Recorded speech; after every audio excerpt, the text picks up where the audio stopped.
북한이 연평도를 향해 해안포를 발사한 가운데 우리 군은 즉각 대응 사격에 나서는 등 비상체제에 들어갔습니다.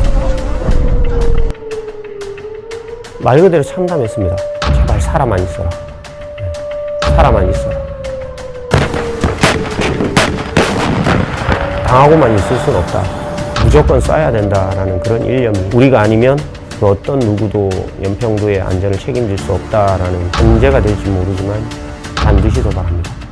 그때를 대비해야 되는 게 바로 우리 군인의 사명입니다.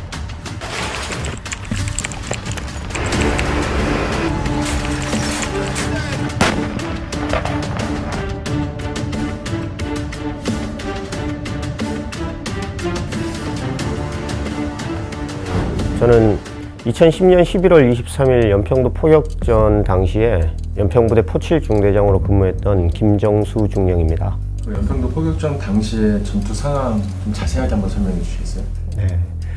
그날은 그 연평부대에서 지합동 사격과 그 포병부대에서는 ATT 평가 사격이 계획되어 있던 날입니다. 오전까지는 뭐 별다른 동향은 없었고 중대의 마지막 임무를 수행할 때 그 자주판문이 격발이 불량이었는데 응급처치를 하던 중에 갑자기 기습적인 적의 도발이 시작됐습니다.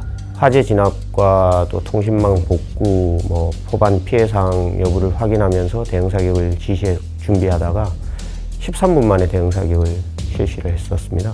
세문으로 1차 대응사격을 했고 그 다음 2차 적의 도발 시에는 주둔지의 전기가 다 끊어지는 그런 상태에서 전기를 복구하고 피해를 받은 포반까지 가담을 해서 4문이 2차 대응사격을 실시했습니다.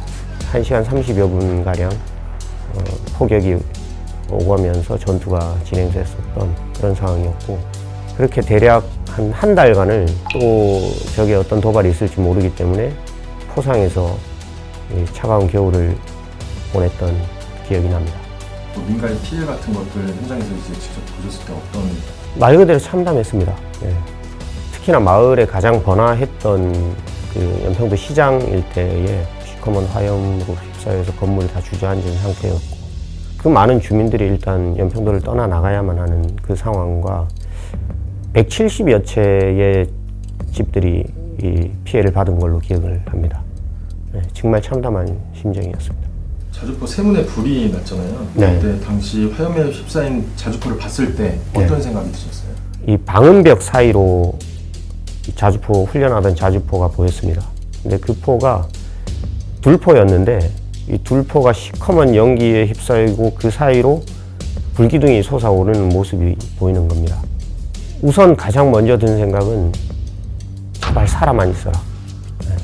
살아만 있어라. 그래야지 대응 사격을 하든 응급처치를 해서 살리든 어떻게 할 수 있다라는 생각이 많이 들었었고 네. 정말 마음이 무거웠습니다. 그때.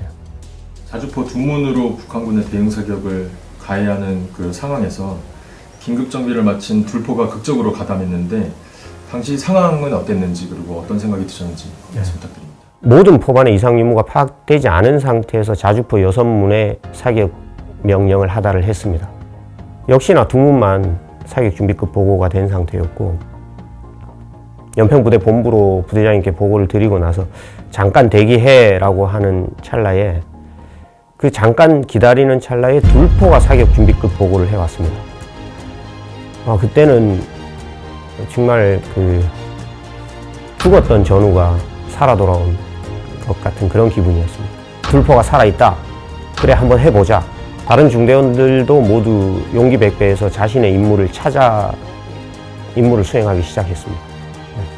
구체적으로 기억나는 대원들 좀 있으실까요? 임준영 상병 같은 경우에는 자신의 철모가 불타는 와중에도 포반에 화염이 휩싸이자마자 다른 포반 인원들을 자주포 내부에서 밖으로 대피시켜서 안전하게 대피할 수 있도록 했고 3포 같은 경우에는 최초 적의 도발에 의해서 구동 지역의 케이블이 단락이 됐었습니다.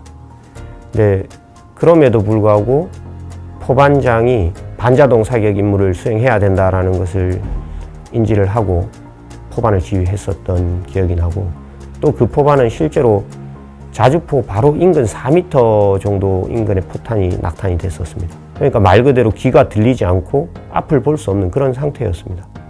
그럼에도 불구하고 손짓 발짓으로 대응 사격을 준비했다라고 포반장이 얘기를 했었습니다.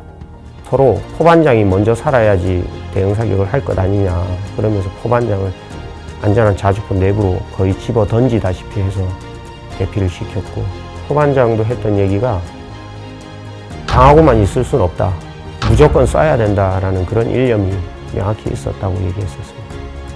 연평도 포격전에서 우리가 승리할 수 있었던 이유 뭐라고 생각하십니까? 싸워서 이길 수 있다라는 그 자신감이 있었었고, 2010년도 11월 23일까지의 통계를 내봤었습니다. 그때까지 포7중대가 수행했던 전투 배치 횟수가 455회였습니다.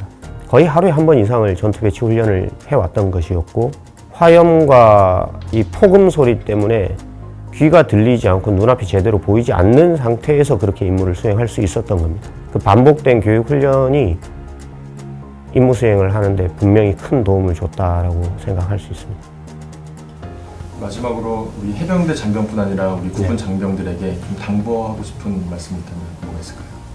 저 역시도 연평도 포격전 당시에 설마라는 생각을 갖고 있었습니다. 적의 도발이 있고 나서 전투를 치른 이상 제 생각은 확고하게 변했습니다. 적은 반드시 도발한다. 내 부대가 불타고 내 옆에 전우가 피 흘리며 쓰러져 가는 모습을 한 번이라도 상상해보라라고 꼭 당부하고 싶습니다. 언제가 될지 모르지만 반드시 도발합니다. 그때를 대비해야 되는 게 바로 우리 군인의 사명입니다.